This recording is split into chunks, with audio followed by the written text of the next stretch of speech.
Niska, Black Dead Arm et Eutypiose, depuis l'interdiction de l'arsenic de soude en 2001, la maladie du bois est devenue un casse-tête pour les viticulteurs. Et en même temps un gouffre économique. Le MAC du biocontrôle est allé à la rencontre d'une vigne dans le Tarn-et-Garonne. En manque de solution, celle-ci a choisi de diffuser de la musique pour sauver ses cèpes. Mais est-ce vraiment efficace ?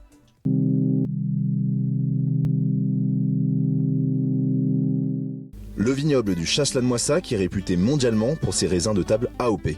Julien Custodi, un jeune cultivateur du territoire, rencontre jusque 5 à 6% de mortalité par an de ses cèpes sur ses 2 hectares de vignes.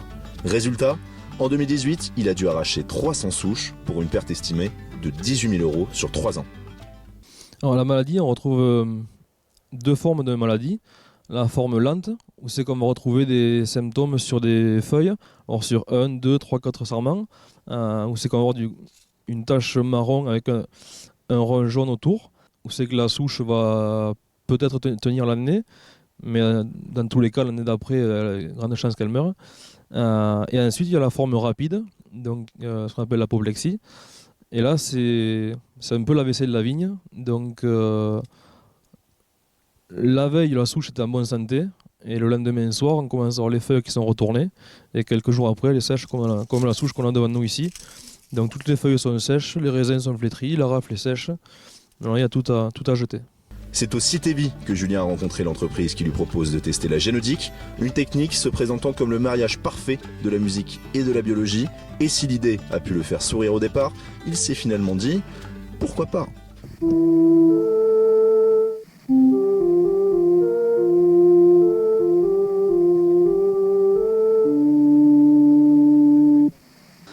Alors là, on entend de la musique. Alors, pas n'importe quelle musique. C'est le procédé de la génodique. Donc, c'est un vieux procédé qui a été breveté dans les années 1970. L'idée, c'est que la musique va servir de moyen de transport à une onde vibratoire pour venir favoriser ou inhiber la fabrication de certaines protéines par la plante. Vous voyez ce boîtier ? Entre mai et septembre, il démarre automatiquement 2 fois par jour pour diffuser de la musique. Et ça envoie du décibel, matin et soir plus précisément. Car le vent est plus faible à ces heures et les tonalités de piano et orgue peuvent s'étendre jusqu'à 10 hectares. Au total, le dispositif est testé chez 6 producteurs sur 40 hectares depuis le mois de mai. Mais que donnent les premiers résultats ? J'étais très optimiste, en tout cas j'avais envie d'y croire, j'y crois encore.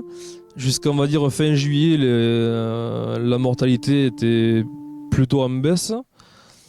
Après on a eu des épisodes de canicule et là je dirais que c'est une hécatombe. C'est une année où il y a énormément de pression de maladie du bois.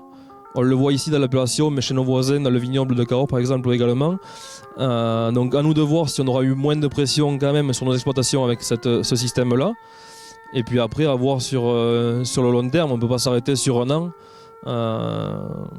avoir au bout de 3 ans. Mais aujourd'hui, je suis un peu plus sceptique. Des comptages seront de nouveau effectués dans les prochains mois pour faire un bilan de la première année. Mais comme le dit Julien, c'est au bout de la période d'essai de 3 ans que nous saurons si la musique soigne réellement les vignes.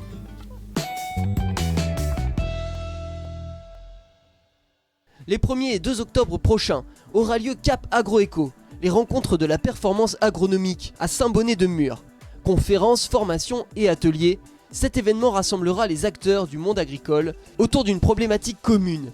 Fournir les informations et les outils nécessaires à la mise en place d'une transition agroécologique. À la semaine prochaine pour un nouvel épisode du MAC du Biocontrôle.